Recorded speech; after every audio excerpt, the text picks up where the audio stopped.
Have you ever looked around your home and thought, these are all things I love? So why does everything still feel cluttered and a bit older than me? I used to clean, put things away, rearrange over and over.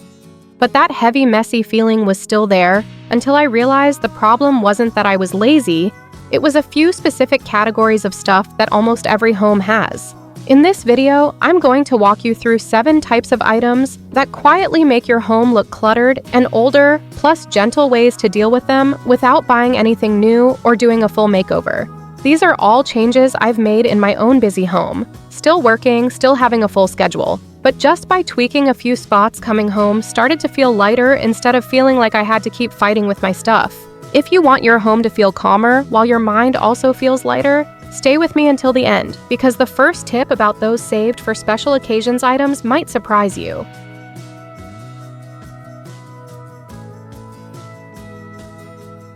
Alright, let's start with the sneakiest one. All the things you keep for a special occasion. The scented candles, the pretty glasses, the good plates, the tablecloth that's been folded in the cupboard for years. Every time you open the cabinet, you glance at them and think, not today. Today is just normal. The problem is, normal days are almost 99% of your life. Your house is cramped, your cupboards are full, and yet those things are almost never touched. They take up space, and they quietly send you a very exhausting message. Your ordinary days aren't important enough for nice things. Cluttered outside, a little sad inside. Here's a very gentle shift I'd suggest. Pick just one category, the glasses, the dish set, the nice candle, or the tablecloth, and make a small promise to yourself. This week, I will use this at least once for no particular reason. No birthday, no holiday, no guests coming over. Just a regular dinner or a short tea break after the kids are in bed. For example, one evening you're exhausted and you only manage a very simple meal. Rice, fried eggs, some boiled vegetables. Very ordinary. Instead of putting everything on the old chipped plates, you bring out the special plates, lay out the tablecloth your mom gave you but you've never used, and finally light that candle you've been saving. It doesn't have to look like a restaurant. You're just using the things you already own. That dinner isn't going to magically change your life, but the feeling will be different. Oh, so even on a day when I'm completely drained, I still deserve to use the nice things I chose for myself. And there's a very practical side effect. Your cupboards feel less crammed, your shelves are less packed with saved for later items, and every time you open that door, you no longer see a whole museum of untouched objects staring back at you. If you bring those things out a few times and still feel they don't fit your life, you don't really like them, or you have to handle them so carefully that it stresses you out. That's also a good sign.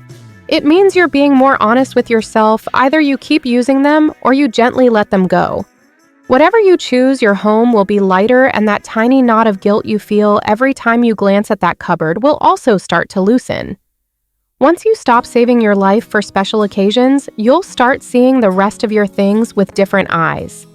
And that's when I want to invite you to look at another very emotional area that's quietly exhausting your eyes every single day: the family photos, gifts, and keepsakes displayed all over your home.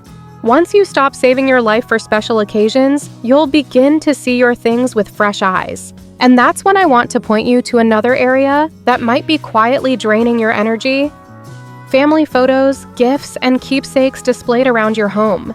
If you've ever felt like your home is making you feel older than you are, it's not just in your head.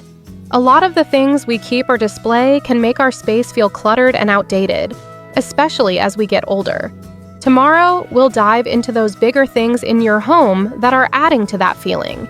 You won't want to miss it. For now, let's focus on the small changes you can make, starting with those memory corners.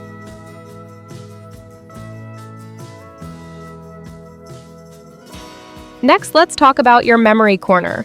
That has slowly turned into memory shelves, memory hallways, memory everywhere. Family photos, wedding pictures, baby photos, travel souvenirs, gifts from people you care about. All spreading out over every flat surface.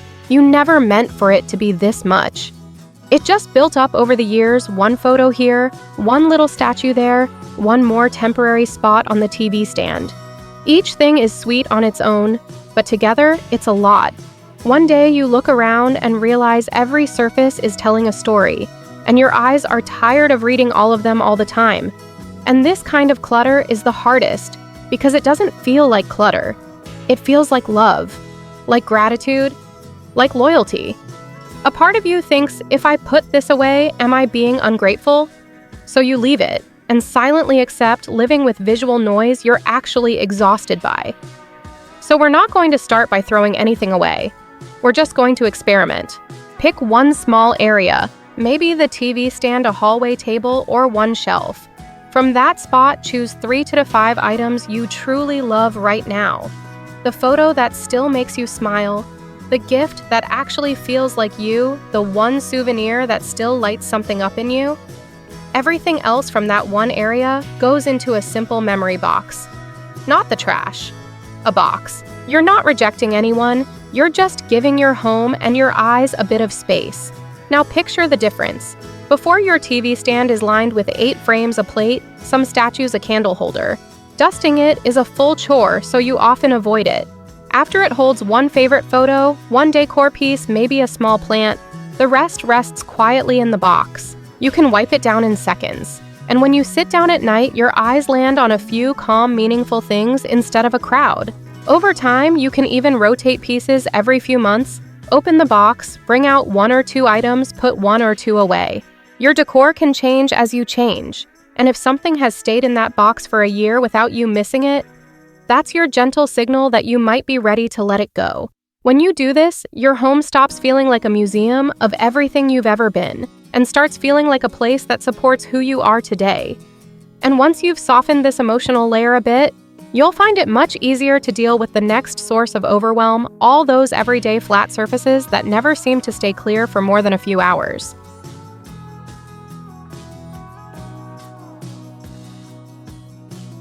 For this third area, I want to invite you to look at all the flat surfaces in your home. The kitchen counter, the dining table, your desk, the shelves, because these are the spots quietly shouting, "My house is a mess," even when other corners actually look okay. You probably know this scene by heart in the morning. You clear the kitchen counter, wipe it down, put everything away, and enjoy that empty surface for about 20 minutes. By the afternoon, somehow the air fryer is back, a couple of oil bottles, the cutting board that never made it back to its place, your child's lunchbox, mail, scissors, a bunch of keys, maybe a random toy. You look at it and just sigh. Didn't I just clean this? It feels like your house has a built-in reset to messy mode, no matter how hard you try. The thing is, every flat surface is a magnet. When it's empty, everyone is tempted to drop things there just for a bit. When it's already full, no one really knows where anything is supposed to live anymore. In both cases, you end up making dozens of tiny decisions all day long. Can this stay here? Should I put it away? Where would it even go? All those micro decisions drain you, sometimes even more than the actual cleaning. So instead of aiming for a Pinterest perfect kitchen, you and I can aim for something much simpler, giving each surface a little room to breathe.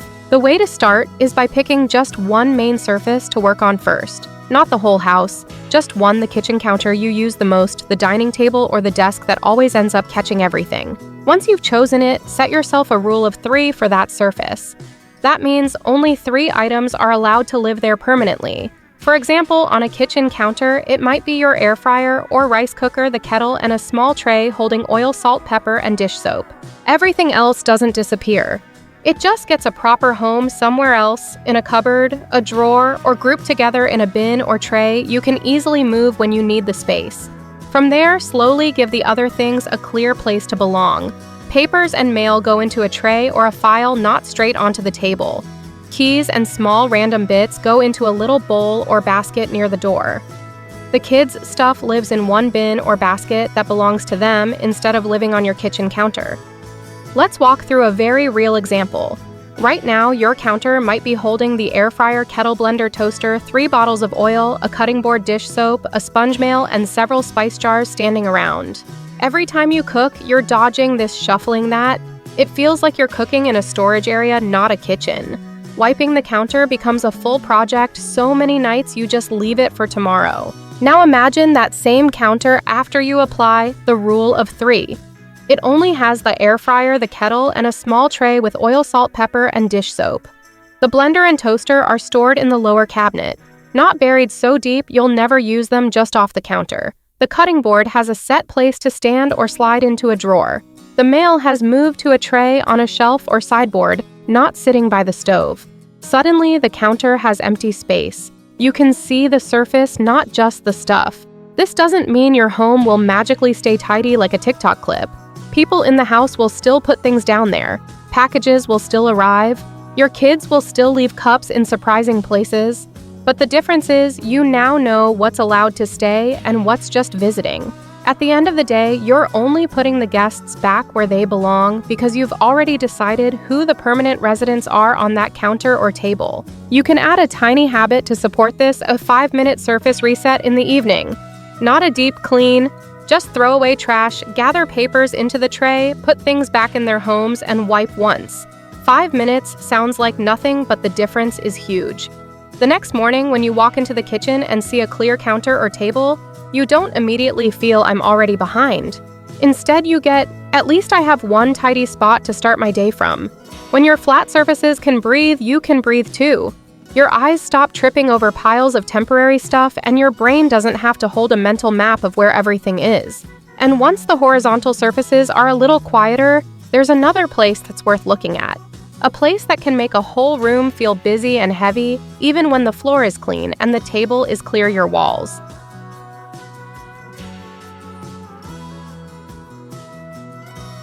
Now let's look up at your walls for a second.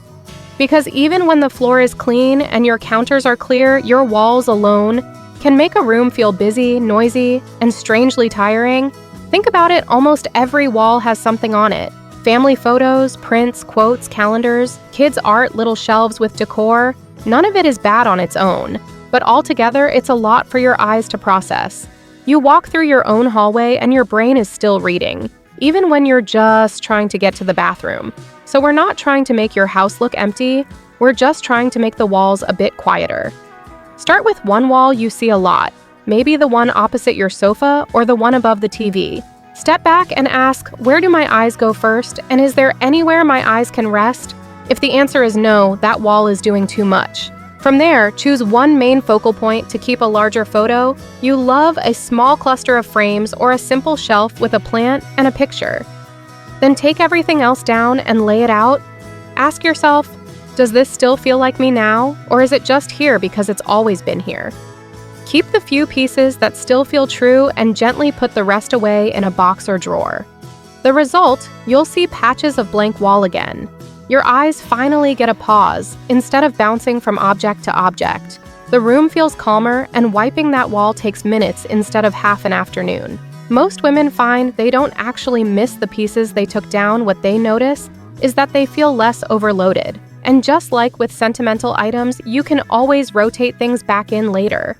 Your home doesn't have to display everything you love at once. Once the walls are a bit quieter, another thing becomes much more obvious: the light. And that's where we'll go next, because even with less clutter, a room can still feel heavy if all your daylight is being swallowed by thick, dark curtains.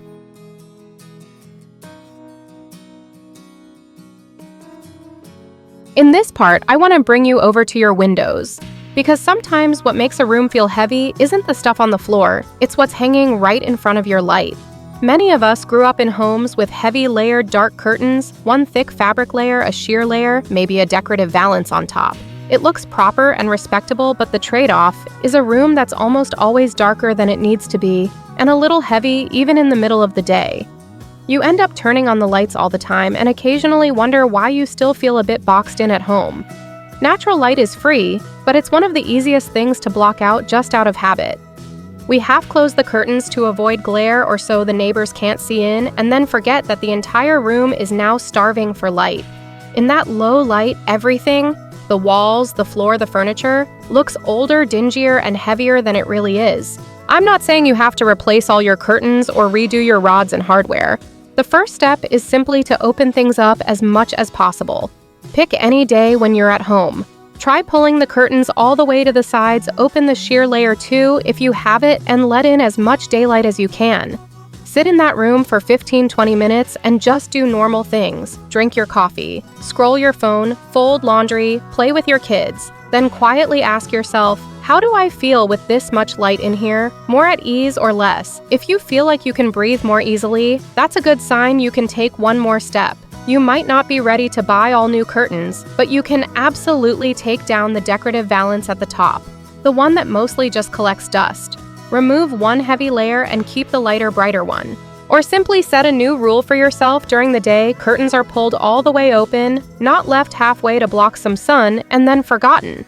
For example, maybe your living room has a big window that's almost always covered by thick, dark drapes. You only leave a tiny gap open so it's bright enough to walk around.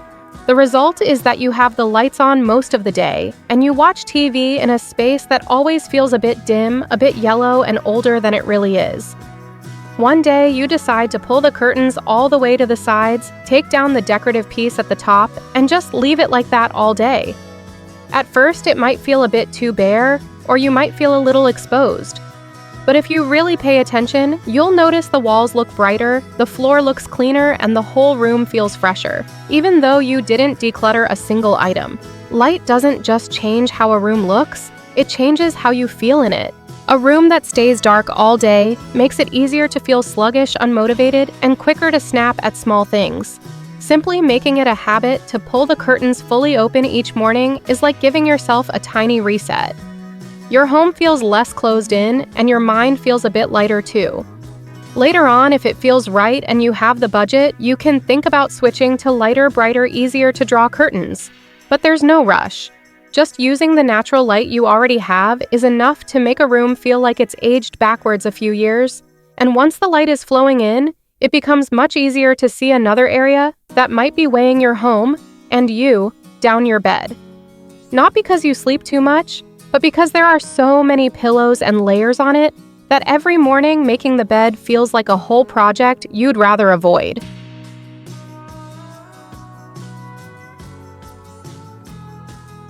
Let's go into the bedroom and look at your bed. Not the frame or the mattress, but everything piled on top of it.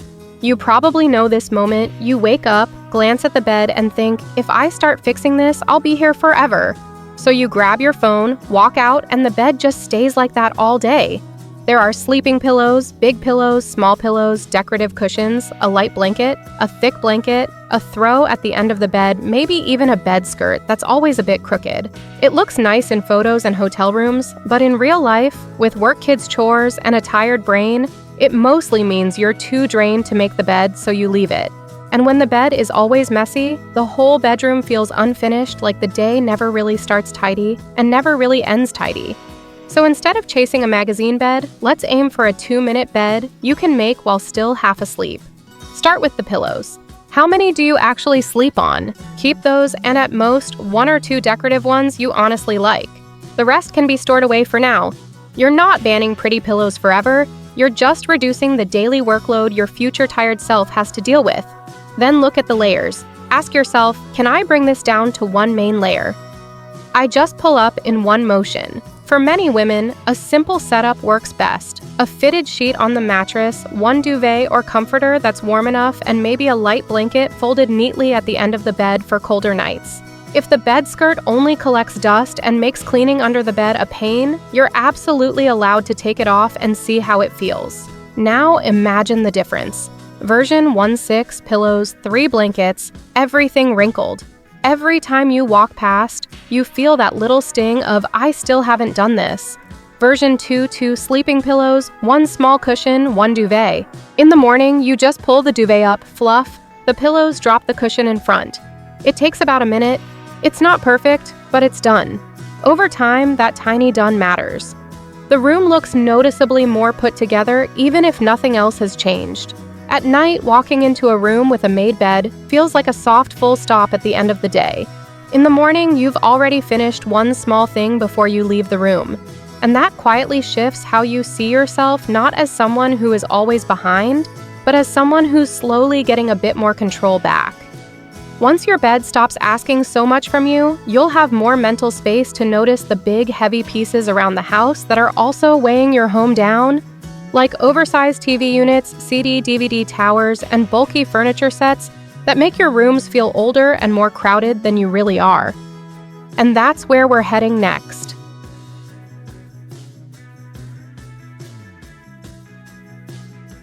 Now let's talk about the biggest, heaviest things in your home.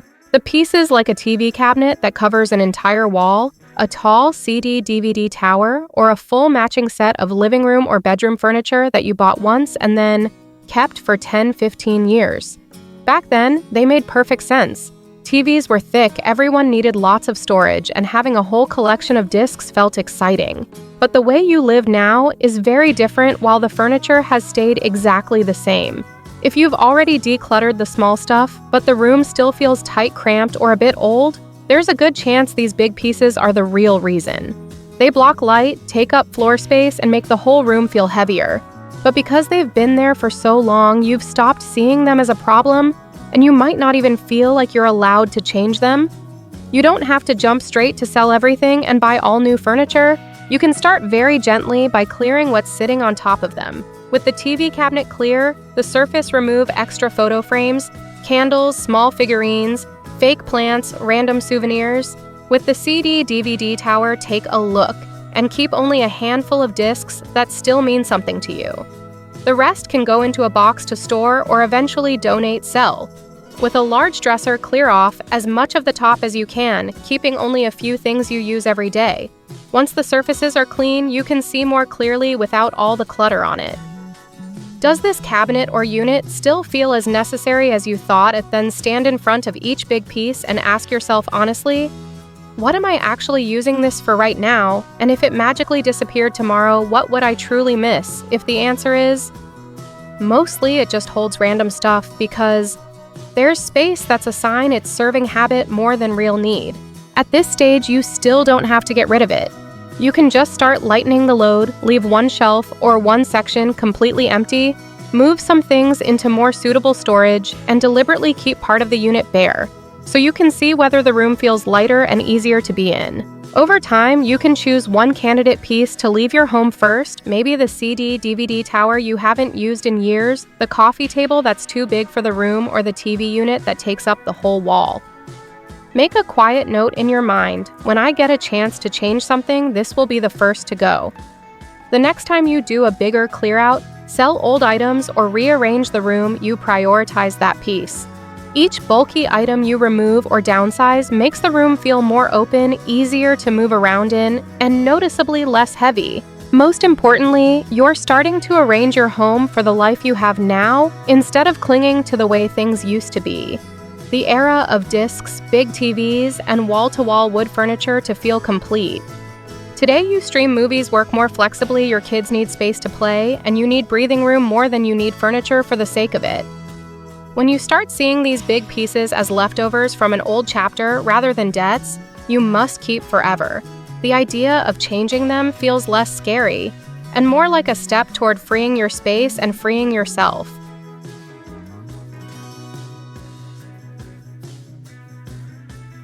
So those are the small corners I've been changing in my own home. Not to make it perfect, but to make it feel a little lighter and a little less loud on a daily basis.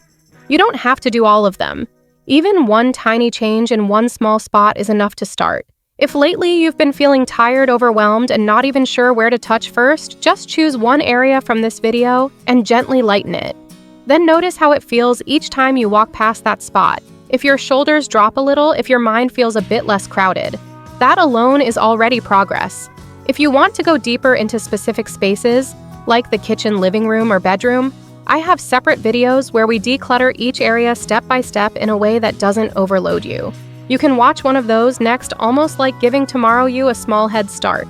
And if even one idea in this video helped you breathe a little easier, you can click like or subscribe, so I know what truly supports you. And so we can slowly create a home that feels calmer and kinder to you, one small change at a time. So those are the small changes I've made to keep my home feeling lighter without the pressure of doing it all. You don't need to tackle everything at once. Just starting with one small area is enough. If you've been feeling overwhelmed, choose one place to simplify and see how it feels. It's a simple step that can make a big difference in how your space feels. If you found this helpful, make sure to like and subscribe so you don't miss the next video, where we'll dive into the things around your home that might be making it feel heavier and older than it needs to be. You won't want to miss it.